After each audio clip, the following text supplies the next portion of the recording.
வணக்கம் மக்களே. தமிழ்நாடு அரசு பணி தேர்வாணையம் டிஎன்பிஎஸ்சி அது வந்து தமிழ்நாடு அரசு பணியாளர்கள், அதாவது ஸ்டேட் கவர்மெண்ட் எம்ப்ளாயை தேர்ந்தெடுக்கிறாங்க. அதே மாதிரி மத்திய அரசு பணிகள், அதாவது இன்கம் டேக்ஸு, கஸ்டம்ஸு, வருமான வரித்துறை, போஸ்ட் ஆஃபீஸ், இந்த மாதிரி பல மத்திய அரசு நிறுவனங்கள்லாம் இருக்குது பார்த்தீங்களா. இப்போ கஸ்டம்ஸு, எக்ஸைஸு, சுங்கத்துறை, நம்ம பரபரப்பாக செய்திகளில் பேசிக்கிருக்க அமலாக்கத்துறை, என்ஃபோர்ஸ்மெண்ட் டைரக்டரேட், இதெல்லாம் நிறையா இந்த செய்தியெல்லாம் பார்க்கல இளைஞர்கள்லாம் கேட்பாங்க, இந்த இதுக்கெலாம் எப்படி வேலைக்கு போகணும் அப்படின்னு சொல்லி. அந்த மாதிரி வேலைகளுக்கெல்லாம் தேர்ந்தெடுக்கிறதுக்கு தான் வந்து ஸ்டாஃப் செலெக்ஷன் கமிஷன் அப்படின்னு சொல்லி ஒரு அமைப்பு இருக்குது. அதாவது union public service commission UPSC வந்து ஐஏஎஸ் ஐபிஎஸ் தேர்வு நடத்துகிற மாதிரி அதுக்கு அடுத்த நிலையில் உள்ள குரூப் பி, குரூப் சி போன்ற பணிகளுக்கு இந்த எஸ்எஸ்சி எக்ஸாமினேஷன் இருக்குது. சென்னையில் அதோட ஆஃபீஸ் வந்து பார்த்திங்கன்னா இவிகே சம்பத் பில்டிங் காலேஜ் ரோட்டில் இருக்குதுன்னு வச்சோங்களேன், 3வது மாடியில் இருக்குது. சரி, இப்போ இந்த எக்ஸாமினேஷனை நடத்துகிற எஸ்எஸ்சி வந்து ஒவ்வொரு வருஷமும் குறைஞ்சது 1,00,000 பேரை வந்து பல்வேறு பணிகளுக்கு தேர்ந்தெடுக்கிறாங்க. அதாவது என்னை பொறுத்த மட்டும் வேலை இல்லை அப்படிங்கிறது கிடையாது, வேலைக்கான தகுதியும் திறனும் தான் நம்மகிட்ட இளைஞர்கிட்ட இல்லை. அதுதான் நான் சொல்லுவேன். வேலையில்லா திண்டாட்டம்னா கிடையவே கிடையாது, அன்எம்ப்ளாய்மெண்ட் கிடையாது, அன்எம்ப்ளாயபிலிட்டி அப்படிங்கிற மாதிரி. அதனால் வாய்ப்புகள் கொட்டி கிடக்குது, இதை நாம் பயன்படுத்திக்கிறணும் அப்படிங்கிறதான் என்னுடைய கருத்து. சரி, இப்போ இன்றைக்கி வந்து இந்த வீடியோவில் என்ன பார்க்க போகிறோம்னா, இந்த எஸ்எஸ்சி சிஜிஎலோட நோட்டிஃபிகேஷன்ஸ் வந்திருக்கு. அதாவது என்ன எஸ்எஸ்சியோட ஓவரால் நோட்டிஃபிகேஷன்ஸ், இந்த கேலண்டர், அதாவது ஷெட்யூல். இந்த வருஷம் 2025 எப்பயுமே ஏப்ரலில் விடுவாங்க, அது கொஞ்சம் தள்ளி போட்டு ஏப்ரல் 22 ஏதோ விடுறேன்னு சொல்லியிருந்தாங்க. அதை வந்து இப்போ ரிவைஸ் பண்ணி விட்டுருக்காங்க. இந்த கேலண்டர் என்னென்ன எக்ஸாமினேஷன்லாம் இந்த வருஷம் எடுக்க போகிறாங்க அப்படின்னு. இது வரைக்குமே நீங்கள் வந்து எக்ஸாமினேஷன் இது வரைக்கும் எழுதாட்டினா கூட நீங்கள் இந்த எக்ஸாமினேஷன்ஸை எழுதி நீங்கள் பாஸ் பண்ணலாம். கிட்டத்தட்ட ஒரு 20 கேட்டகரிக்கு இந்த மாதிரி ரெக்ரூட்மெண்ட் பண்ணியிருக்காங்க. இதில் முக்கியமான பொதுவான கேட்டகரிஸ் சிலதெல்லாம் வந்து டெக்னிக்கலாக இருக்கும், ஹிந்தி படிச்சிருக்கணும், சில ஸ்டெனோகிராஃப் படிச்சிருக்கணும், அந்த மாதிரிலாம் இருக்குது. அதெல்லாம் விட்டுவிட்டு ஒரு சாதாரண ஒரு 10th படிச்சிருந்தா, சாதாரணமாக ஒரு 12th படிச்சிருந்தா, சாதாரணமாக ஒரு டிகிரி படிச்சிருந்தா, எனி டிகிரி, நோ ஸ்பெஷலைசேஷன், இந்த டிகிரி தான் படிச்சிருக்கணும் அப்படிங்கிறது இல்லாமையோ, அதாவது 12th ஃபஸ்ட் குரூப்பு, பயோமேக்ஸு அல்லது ஒகேஷ்னல் ஆர்ட்ஸு அந்த மாதிரிலாம் இல்லாமல் யார் எது வேணுமாலும் படிச்சிருந்தாலும் சரி, பொதுவான அந்த கேட்டகரிஸு அதை எப்படி படிக்கிறது அப்படிங்கிறத இந்த வீடியோவில் பார்க்க போகிறோம். அதாவது ஃபஸ்ட்டு வந்து பார்த்திங்கன்னா எஸ்எஸ்சியை பொறுத்த மட்டும் ஒவ்வொரு வருஷமும் வந்து கிட்டத்தட்ட 20க்கும் மேற்பட்ட போஸ்ட்லாம் எடுக்கிறாங்க. அதாவது police constable, SI, sub inspector, அதேமாதிரி டெல்லி போலீஸு, அந்த மாதிரி நிறைய போஸ்ட்லாம் எடுக்கிறாங்க. இப்போ ஸ்டேட் கவர்மெண்ட்டில் வந்து எப்படி sub inspector, grade D constable எடுக்கிற மாதிரி எஸ்எஸ்சியுமே அந்த மாதிரி போஸ்ட்லாம் எடுக்கிறாங்க. இந்த ரயில்வே ஸ்டேஷன்லாம் பார்த்திங்கன்னா சிஐஎஸ்எஃப் அப்படின்னு சொல்லி ஒரு விமானத்துலலாம் வந்து ஏர்போர்ட்டை வந்து பாதுகாக்கிற போலீஸ்லாம் இருப்பாங்க பார்த்திங்களா, அந்த மாதிரி அதில் எடுக்கிறதெல்லாம் வந்து இந்த எஸ்எஸ்சி தான். அதேமாதிரி சிபிஐ, அது எஸ்ஐ போலீஸ், அது எடுக்கிறது இந்த எஸ்எஸ்சி தான். ஸோ அந்த மாதிரி எஸ்எஸ்சி வந்து வேரியஸ் போஸ்ட் எடுத்தாங்க. சில முக்கியமான போஸ்ட்டு என்னென்ன அப்படிங்கிறது மட்டும்தான் நான் வந்து இந்த வீடியோவில் சொல்கிறேன். இது வரைக்குமே நீங்கள் இந்த எக்ஸாமினேஷன் எதுவுமே நீங்கள் ப்ரிப்பேர் பண்ணா கூட இனிமேல் வரப்போகிற காலத்தில் நீங்கள் வந்து இந்த எக்ஸாமினேஷன் தயாராகலாம். குறிப்பாக நீங்கள் வந்து 18 வயசு நிரம்பியிருந்தீங்கன்னா இந்த எக்ஸாமினேஷன் எல்லாத்தையுமே நீங்கள் எழுதலாம். ஸோ அதை தான் நம்ம வந்து பார்க்க போகிறோம். இதோட கேலண்டரில் வரிசை என்னெல்லாம் வருது அப்படின்னு பார்த்தா, முதல்ல வந்து CGL, combined graduate level examination, தமிழில் சொன்னால் ஒருங்கிணைந்த பட்டதாரிகள் நிலையிலான தேர்வு. இதே டிஎன்பிசியில் கம்பேர் பண்ணிங்கன்னா சிஎஸ்எஸ்சிம்பாங்க, கம்பைன்டு சபார்டினேட் சர்வீஸ் எக்ஸாமினேஷன்ஸ் அப்படின்னு சொல்லுவாங்க. அந்த மாதிரி இந்த சிஜிஎல் எக்ஸாமினேஷன் கால்ஃபார் பண்ணுறாங்க. இதுக்கு வந்து அடிப்படையான தகுதி வந்து ஒரு டிகிரி இருக்கணும். டிகிரி வந்து அந்த நோட்டிஃபிகேஷன்ஸ் வரையில் டிகிரி முடிச்சிருக்கணும். ஃபைனல் இயர் ஸ்டூடெண்ட்ஸ் எலிஜிபிலிட்டியாக இல்லையாங்கிறது அந்த நோட்டிஃபிகேஷனில் பார்த்தா தான் தெரியும். ஆனால் டிகிரி வந்து இந்த அதில் சொல்லியிருப்பான், ஆசான் டேட்டில் நீங்கள் இந்த டிகிரி முடிச்சிருந்தா இந்த எக்ஸாமினேஷன் எழுதலாம் அப்படின்னு சொல்லியிருப்பான். இந்த சிஜிஎல் எக்ஸாமினேஷன் வந்து 2 பேஸில் நடக்கும். இதில் வந்து ஒரே ஒரு இது மட்டும் சொல்லிடுறேன், எஸ்எஸ்சியை பொறுத்த மட்டும் இன்டர்வியூவே கிடையாது, எந்த போஸ்ட்டுமே இன்டர்வியூ கிடையாது. இதில் மைண்டில் வச்சுக்கோங்க. சிஜிஎல்லாம் வந்து இன்டர்வியூ வச்சுருந்தாங்க, அதெல்லாம் எடுத்துட்டாங்க. எந்த போஸ்ட்டுமே வந்து நோ இன்டர்வியூ அப்படிங்கிறதா. எல்லாத்துக்குமே ஒரே சிலபஸ் தான். எஸ்எஸ்சியை பொறுத்த மட்டும் மினிமமான இப்போ எக்ஸாம் ப்ரிப்பரேஷனை பொறுத்தளவு 4 தாங்க. ஒன்று வந்து ரீசனிங், 2வது மேக்ஸு, எலிமெண்ட்ரி மேத்தமெட்டிக்ஸ் அல்லது பேசிக் மேக்ஸ் அப்படிம்பாங்க. 3வது பார்த்திங்கன்னா இங்கிலீஷு, பேசிக்காக 10th லெவலில் English, basic grammar, tense, voice, direct indirect speeches, spotting error, synonyms, antonyms, sentence improvement, இந்த மாதிரி பேசிக்காக அடிப்படையாக 10th லெவலில் ஒரு இளைஞனுக்கு தெரிஞ்ச இங்கிலீஷ் தான் போதும். அவ்வளோதான். 11th 12th கூட போக மாட்டான். ஸோ அந்த மாதிரி இதான் வந்து இங்கிலீஷை பொறுத்த மட்டும். நீங்கள் உடனே இங்கிலீஷ் உடனே நீங்கள் ஷேக்ஸ்பியர் ட்ராமாலாம் படிக்கணுமா அப்படிலாம் கிடையவே கிடையாது. அதுக்கப்புறம் வந்து ரீசனிங், மேக்ஸ், இங்கிலீஷ், ஜிகேங்கிறது ஸ்டாட்டிக் ஜிகே அப்படிம்பாங்க. அதுக்கு சில புத்தகங்கள்லாம் அதுக்காக நீங்கள் போட்டு லைப்ரரியில் போய் மூளையை கசக்கி நிறையா புத்தகங்கள் அப்படிலாம் கிடையாது. என்னென்ன எப்படிலாம் படிக்கணும், சயின்ஸ் இருக்கும், ஜிகே இருக்கும், ஜியாகிரஃபி இருக்கும், கரண்ட் அஃபேர்ஸ் இருக்கும், அதெல்லாம் இருக்குது. இது எல்லாத்துலேயுமே யூடியூப்பில் இருக்குது. நீங்கள் எப்படி படிக்கணும் அப்படிங்கிறது எல்லாமே யூடியூப்லேயும் ஆன்லைன்லேயுமே இருக்குது. இது நிறையா யூடியூப்லேயே நீங்கள் எந்த கோச்சிங் கிளாஸ் இல்லாமல் படிக்கிறதுக்கான வாய்ப்புகள்லாம் கூட இந்த இதெல்லாம் இப்போ இன்றைக்கி வந்துடுச்சு. ஒன்றே நீங்கள் படிக்கணும், ப்ரிப்பேர் பண்ணணும். தமிழ்நாட்டு இளைஞர்களுக்கு வந்து எஸ்எஸ்சி எக்ஸாமினேஷன்ஸ் மீது முதல்ல அவேர்னஸ் கிடையாது, ரெண்டாவது அது ப்ரிப்பேர் பண்ணுறது கிடையாது. அதெல்லாம் முக்கியம். பார்த்திங்கன்னா இப்போ அண்ணா நகரில் இருக்கிறோம். அண்ணா நகரில் பார்த்திங்கன்னா நிறையா ஐஏஎஸ் கோச்சிங்ஸ் கிளாஸஸ் தான் இருக்குது. ஆனால் எனக்கு தெரிஞ்சு ஒரு எஸ்எஸ்சி நடத்துறதுக்கான கோச்சிங் கிளாஸஸுமே கிடையாது. அப்படின்னா அதுக்கு என்ன காரணம்னா மாணவர்கள்ட்ட அவேர்னஸ் கிடையாது. அதாவது நான் போனால் அமெரிக்கா அதை ஹீரோ தான், அமெரிக்கா மாப்பிள்ளை அப்படின்லாம் சொல்லுவாங்கல்ல, சினிமாவில் கேள்வி பண்ணுவாங்களே, அந்த மாதிரி தான்.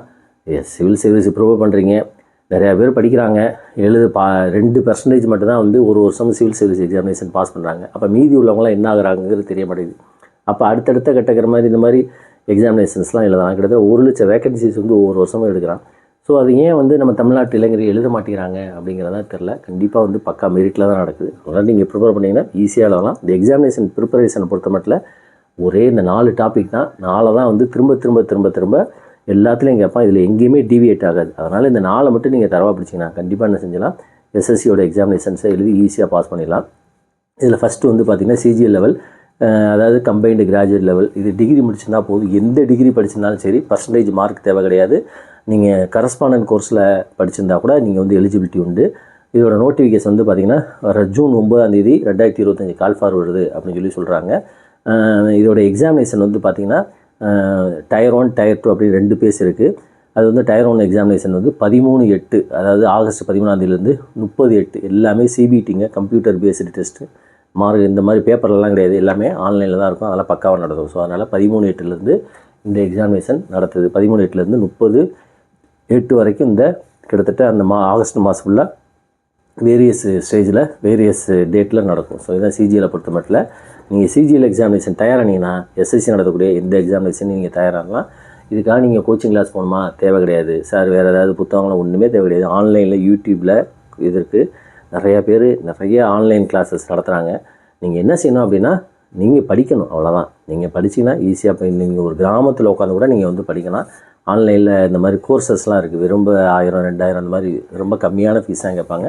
அதை வாங்கிட்டு சில புத்தகங்கள்லாம் வாங்கிட்டு படிச்சிங்கன்னா கண்டிப்பாக ஈஸியாக பாஸ் ஆகிடலாம். நான்லாம் அந்த மாதிரி எக்ஸாமினேஷன் எழுதி பாஸ் பண்ணாலும் தான். நாங்கள் படிக்கலாம் கூட இந்த மாதிரி யூடியூப்பு இதெல்லாம் கிடையாது. இன்றைக்கி வந்து எல்லாமே மாதாபிதா கூகுள் தெய்வம், யூடியூப் தான் தெய்வமே.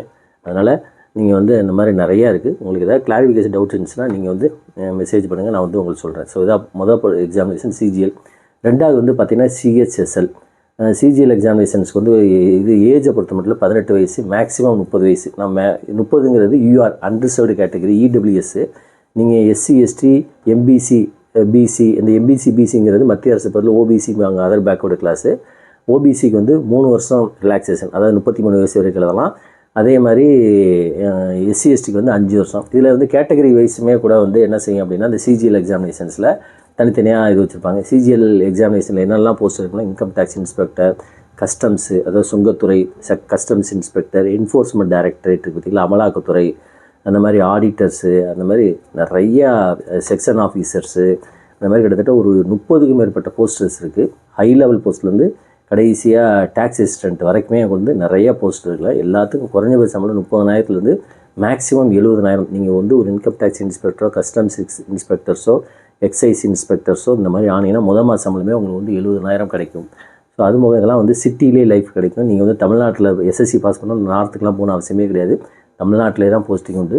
சென்னை, மதுரை, திருநெல்வேலி, திருச்சி இந்த மாதிரி ஊர்லேயே உங்களுக்கு வந்து போஸ்டிங் உண்டு. ஸோ அதனால் இதான் எஸ்எஸ்சி சிஜிஎல் பொறுத்த மட்டும். இதோட நோட்டிஃபிகேஷன் வந்து பார்த்திங்கன்னா ஜூன் 9 வருது. இப்போயே நீங்கள் ஆரம்பித்தா கூட ஈஸியாக எழுதி பாஸ் ஆகிடலாம். இதுதான் எஸ்எஸ்சிஜியில் பொறுத்த மட்டும். அடுத்து CHSL combined higher secondary level examinations, அதாவது 12வது வகுப்பு படிச்சிருந்தவங்க இந்த எக்ஸாமினேஷன் எழுதலாம். இதோட நோட்டிஃபிகேஷன் வந்து ஜூன் 23 வருது, அடுத்த மாதம். இதோட இது வந்து பார்த்திங்கன்னா எக்ஸாமினேஷன் எப்போ நடக்குது அப்படின்னா 8/9 செப்டம்பர் 8 18 வரைக்கும் நடக்குது. சரியா, கிட்டத்தட்ட ஒரு 10 நாள் நடக்குது. அதாவது செப்டம்பர் 8/9 2025 18/9 2025 நடக்குது. இதோட வேக்கன்சிஸ் வந்து கிட்டத்தட்ட 4000 இருக்கலாம் அப்படின்னு சொல்கிறாங்க. சிஜிஎல்லை பொறுத்த மட்டும் ஒரு போன வருஷம் ஒவ்வொரு வருஷமே வந்து 20,000 30,000 கால் ஃபார் பண்ணுறாங்க. ஒட்டுமொத்தமாக சேர்த்திங்கன்னா ஒரு 1,00,000 வேகன்சிஸ் வந்து ஒரு சிஜிஎல் நடத்துது. ஸோ சிஹெச்எஸ்எல்லை பொறுத்தவரைக்கும் மினிமம் குவாலிஃபி இது வந்து டிகிரி 12வது படிச்சிருந்தால் போதும். ஏஜை பொறுத்த மட்டும் குறைஞ்ச வயசு வந்து 18. எஸ்எஸ்சியை பொறுத்த மட்டும் எல்லா இதுக்குமே வந்து 18 தான் குறைஞ்ச வயசு. மேக்ஸிமம் வந்து 27 யூஆர் அன்ரிசர்வ்டு. இது ஓபிசினா 3 வயசு எக்ஸ்ட்ரா சேர்த்துக்குவாங்க. எஸ்சிஎஸ்டினா 5 வயசு. ஓகேயா, இதுதான் சிஹெச்எஸ்எல். அடுத்து வந்து எம்டிஎஸ் மல்டி டாஸ்கிங் ஸ்டாஃப். இது வந்து வெறும் என்ன அப்படின்னா 10வது படிச்சிருந்தா போதும். இது வந்து 18லேருந்து 25 வயசு வரைக்கும். அது ஹவில்தார் அப்படின்னு ஒரு போஸ்ட் இருக்குது. எம்டிஎஸ் பார் ஹவில்தார் அப்படிங்கிற போஸ்ட்டு 18லேருந்து 25, 18லேருந்து 27 வயசு வரைக்கும் இருந்தால் போதும் எக்ஸாமினேஷன். இதோட நோட்டிஃபிகேஷன் வந்து 26/6, அதாவது ஜூன் 26ஆம் தேதி வருது. எல்லாமே ஒன்று தொடுத்து தான் வருது. ஆனால் டிசம்பர் வரைக்குமே எக்ஸாமினேஷன் நடக்குது. இதோட எக்ஸாமினேஷன் டேட் வந்து 20/9, அதாவது செப்டம்பர் மாதம் 20ஆம் அக்டோபர் 24 வரைக்கும் நடக்குது. இது வந்து நிறையா பேர் எழுதுவாங்க. ஏன் அப்படின்னா இது வந்து நம்ம ஊரில் நடக்கிற விஏஓ குரூப் 4 மாதிரி நடக்கும். தமிழ்நாட்டில் அந்த அளவுக்கு எழுதுற கிடையாது. அதனால் எழுதுங்க. இது சிங்கிள் ஸ்டேஜ் எக்ஸாமினேஷன் மட்டும்தான். ஒரே ஒரு ஸ்டேஜ் எக்ஸாமினேஷன் தான். ஜிகே இங்கிலீஷ் மட்டும்தான் வந்து டிட்டர்மினிங் மார்க்கு. அதே மாதிரி மேக்ஸை பொறுத்த மட்டும் அந்தளவுக்கு இம்பார்ட்டன்ஸ் கிடையாது. ஸோ அதனால் ரீசனிங் மேக்ஸ் வந்து ஜஸ்ட் குவாலிஃபைங் தான். ஸோ எம்டிஎஸ் எக்ஸாமினேஷன் பாஸ் பண்ணால் கூட நீங்கள் மத்திய அரசில் நீங்கள் வந்து இன்கம் டேக்ஸ் டிபார்ட்மெண்ட்லாம் வந்து ஜாயின் பண்ணலாம். இதுலேயும் கிட்டத்தட்ட 8,000 வேகன்சிஸ் இருக்குது அப்படிங்கிறாங்க. ஒரே ஒரு ஸ்டேஜ் எக்ஸாமினேஷன்ஸாக 10வது படிச்சிருந்தால் போதும். 10வதில் எங்கேயுமே பர்சன்டேஜ் மார்க்ஸ் எதுலேயுமே சிஜிஎல் ஜெரி சிஹெச்எஸ் மாரி கேட்க மாட்டாங்க. சரியா? ஸோ மொத்தம் வந்து 20 கேட்டகரிஸ் இருக்குது. 1,00,000 வேகன்சி எடுக்கிறாங்க. இது போக நிறையா வேகன்சிஸ் வந்து அந்த நோட்டிஃபிகேஷன்ஸ் இருக்குது. ssc.nic.in அப்படிங்கிற சைட்டில் போய் பாருங்கள். இல்லை கூகுளில் போய் எஸ்எஸ்சி நோட்டிஃபிகேஷன் கேலண்டர்னு அடிங்க, அதில் வரும். அதை பார்த்தாலே உங்களுக்கு தெரியும். உங்களுக்கு வேறு என்னெல்லாம் டவுட் இருக்குது அப்படின்னு பார்த்தீங்கன்னா, சிலது செலெக்ஷன் போஸ்ட் அப்படின்னு சொல்லுவாங்க. சில இந்த பர்டிகுலர் போஸ்ட்டை கன்ஃபார்ம் பண்ணி அதுக்கு செலெக்ஷன் போஸ்ட் அப்படின்னு சொல்லி இருக்குது. ஸ்டெனோகிராஃபர்னு ஒரு போஸ்ட் இருக்குது. அது வந்து அதாவது ஷார்ட் அண்ட் படிச்சிருக்கவங்களுக்கு அதுக்கும் வந்து ஒரே ஒரு சிங்கிள் ஸ்டேஜ் எக்ஸாமினேஷன் தான். அதுக்கப்புறம் ஷார்ட் அண்டில் நீங்கள் வந்து தகுதிப்படணும். டிகிரிலாம் தேவை. அது ஷார்ட் அண்டுக்கு வந்து சர்டிஃபிகேட்லாம் தேவை கிடையாது. ஷார்ட் அண்ட் அதாவது +2 முடிச்சுட்டு ஸ்டெனோகிராஃபர் எக்ஸாமினேஷன்ஸ் எழுதி பாஸ் பண்ணலாம். அதே மாதிரி எஸ்ஐ சப் இன்ஸ்பெக்டர் எக்ஸாமினேஷன்ஸ் இருக்குது. சப் இன்ஸ்பெக்டர் எதுனா CRPF, Assam rifle, BSF, CISF இதெல்லாம் இருக்குது பார்த்தீங்களா. மத்திய அரசு போலீஸ், மாநில அரசு போலீஸ் மாதிரி மத்திய அரசு போலீஸ், அதுக்கும் இந்த வருஷம் ரெக்ரூட் பண்ணுறாங்க. எல்லாத்துக்கும் பொறுத்த மட்டும் ஏஜ் ரிலாக்ஸேஷன் நான் சொன்ன மாதிரி மினிமம் 18, மேக்ஸிமம் 27, 30 இந்த மாதிரிலாம் இருக்குது. ஸோ அதனால் வந்து ஸ்டெனோகிராஃபர் எக்ஸாமினேஷன்ஸ் பொறுத்தளவுக்கு மேக்ஸ் கிடையாது. மற்ற ரீசனிங், இங்கிலீஷ், ஜிகே அந்த மாதிரி தான் இருக்கும். ஸோ அதனால் வந்து நீங்கள் வந்து எஸ்எஸ்சி சிஜிஎல் எக்ஸாமினேஷன்ஸுக்கு தயாரானீங்கன்னா நீங்கள் வந்து ஏதாவது ஒரு எக்ஸாமினேஷன் நான் சொன்னதெல்லாம் வந்து பாஸ் ஆகலாம். நிறையா வாய்ப்புகள் கொட்டி கிடக்கு. குறிப்பாக நீங்கள் காலேஜ் ஃபஸ்ட் இயர்லாம் இப்போ நீங்கள் வந்து இப்போ +2 ரிசல்ட் வந்திருக்கு. நீங்கள் காலேஜ் ஃபஸ்ட் இயர்லாம் சேர்ந்தீங்கன்னா இந்த எக்ஸாமினேஷன்ஸு காலேஜ் படிக்கலே நீங்கள் வந்து ப்ரிப்பேர் பண்ணி எழுதலாம். ஒன்றே ஒன்று, நம்ம மாணவர்கள் படிக்கணும், பாஸ் ஆகணும்.